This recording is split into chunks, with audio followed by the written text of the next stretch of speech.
Okay, so yeah, just a bit of an introduction about me, first of all. Yeah, I'm Mark Boost. I'm the CEO and co-founder of Civo.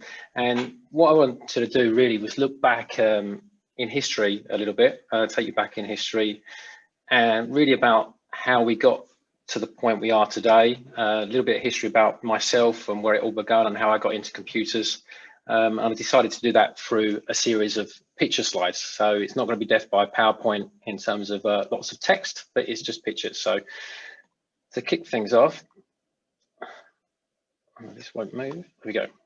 So going back a fair old while, back in the early 80s is where my computer, kind of hobby started really. And I remember my father coming home one day with a Radio Shack TRS 80 computer, 2 5.25 disk floppies, no hard disk.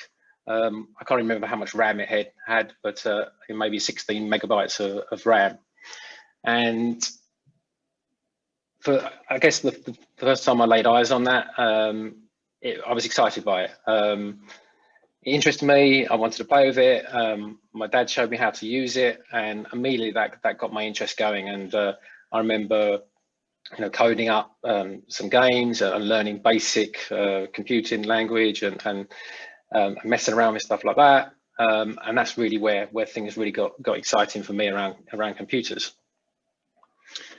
Take that forward a couple of years. He then came home with a modem.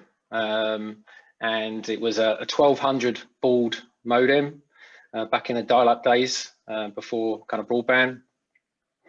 And again, I was really interested in that and what I could do with it. And so it started off dialing into bulletin boards. There were bulletin boards around the world at that time. It was before the internet. This is back in kind of the early 80s. And I was logging on to the different bulletin boards, and back in those days, you really could do things like drop someone an email, not like you are today. You'd have to disconnect, someone else would log on, collect that mail, that message, and you communicate in that sort of way. There was a lot of freeware out there in terms of downloading games and things like that. So found that fascinating. Managed to run up quite a few large phone bills that the parents weren't very happy about during that journey. But actually, it led me on to starting up my own bulletin board. So I found some bulletin board software. I built my own bulletin board. I set it all up. I managed to get a dedicated phone line, put a modem on there, and I allowed people to dial into my computer and use my bulletin board. And I was about 12 years old at this time.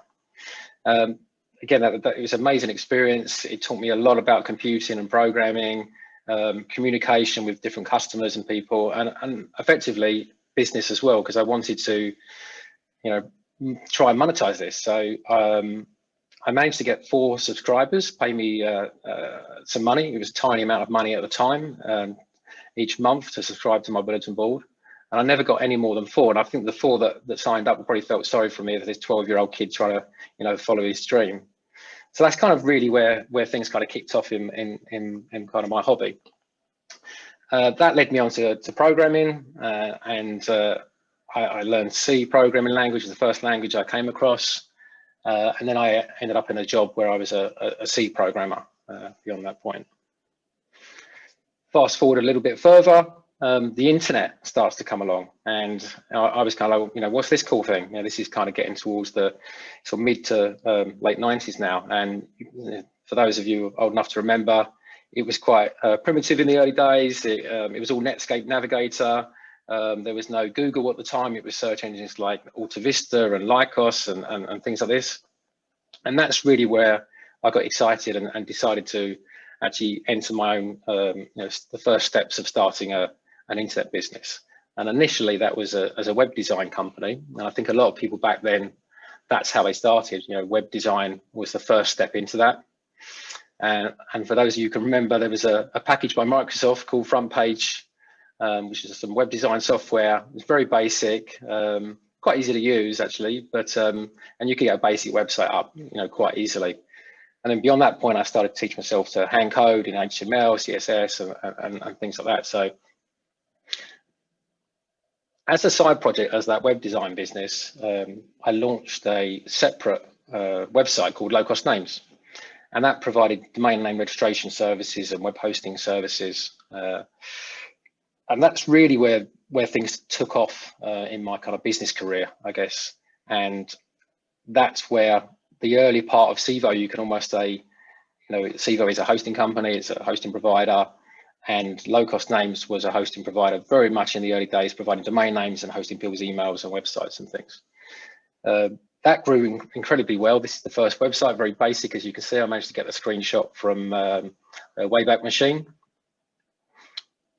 And eventually we rebranded that into LCN, and LCN went on to become one of the largest hosting companies in the UK. It was about the 5th largest hosting company. So I learned a lot about starting a business, growing a business, but I think as time went by, I got further and further away from the technology. You know, I wasn't programming. The early stages of LCN, I was writing all the websites and building all the code and all that kind of stuff. But as life went on beyond that, I was more involved in the marketing and the business strategy and less on the technical side. So my journey really was kind of a techie at heart, but as time went on, I don't know if anyone remembers this film. This is War Games, Matthew Broderick, for those of you who can remember it. But I used to play around with lots of toys and things like that. And then I became, you know, the businessman and kind of left a lot of that tech behind. And the reason I kind of talk about that is that with Civo, for me, we're not involved in the LCN business. That actually was sold a couple of years ago, and Civo is almost like LCN 2.0. You know, we've done hosting before. It was more shared hosting, email accounts, and domain names. It wasn't particularly innovative, and now Civo, we're innovating. We're starting to look at new technologies and become that innovator. So I guess that's reignited that excitement for me. And now I'm starting to, you know, get back into the techie side of things and becoming that kind of that kid I was 20 years ago or so. I've started picking up some Go books myself, learning about Kubernetes, and really trying to understand the products that we offer. I'm probably never going to understand them as well as our team. We've got some great people, but I'm a great believer in understanding the products you sell, and that will help you know, me kind of in the journey and shaping Civo what it will be in the future. So that's a bit about me and my journey to becoming Civo and where we got to today and how we got there. But what I also wanted to talk about was Civo itself and what our mission is. So I've got a few slides here that just talk about our mission, vision, and values. And I'm just going to read through that just quickly. So the first one is our mission, and that's to help simplify Kubernetes and make it more accessible for developers of all levels. And it's certainly something that we've found is that, you know, Kubernetes can be a very difficult and complex subject sometimes. You know, there are people out there with different levels of knowledge, and a lot of the platforms out there quite often are difficult to use and have quite a steep learning curve. So what we're trying to do is really take Kubernetes, simplify that, make it easy, make it accessible for people of all levels.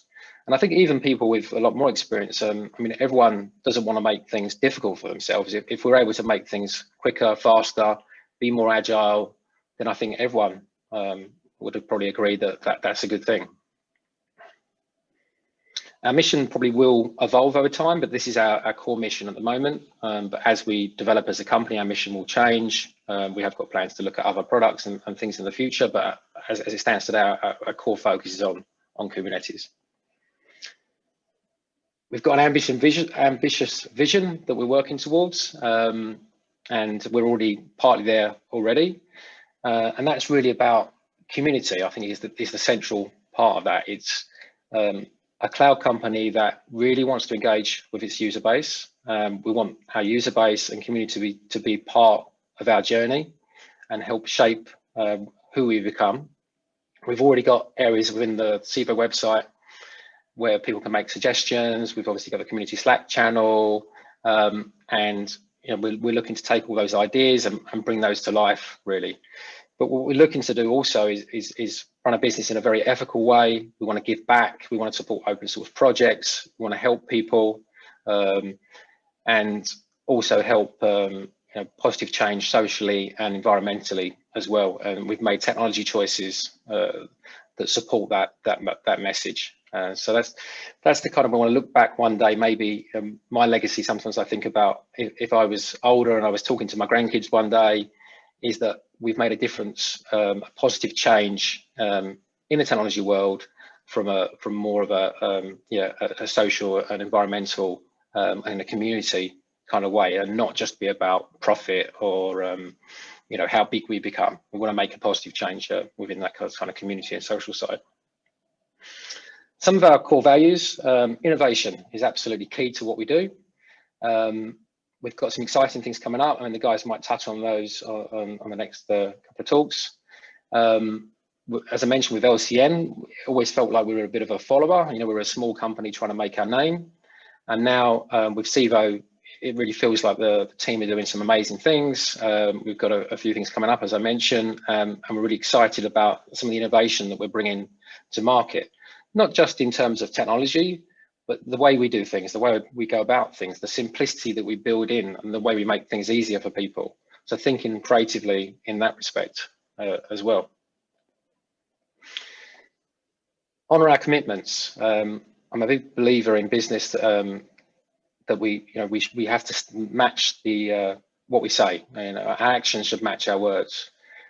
I'm sure we've all been let down by some company or person in life, and a lot of us are kind of let down on a regular basis, and it's one of my kind of real hates.